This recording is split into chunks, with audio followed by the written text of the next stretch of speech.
പണ്ടത്തെ കാലത്തൊക്കെ അങ്ങനെയൊക്കെ തന്നെ ജീവിതം.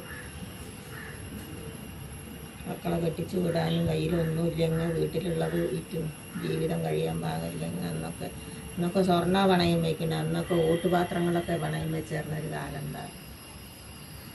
നേരത്തെ മക്കൾക്ക് അന്നം വെച്ച് കൊടുക്കാൻ കഴിയില്ലെങ്കിൽ അല്ലെങ്കിൽ അതുകൊണ്ട് പണയം വയ്ക്കുക. പിന്നെ അത് എടുക്കാൻ സാധിക്കില്ലെങ്കിൽ അത് പണം കൊടുത്തിട്ടുള്ള ആൾക്ക് സ്വന്തമായി.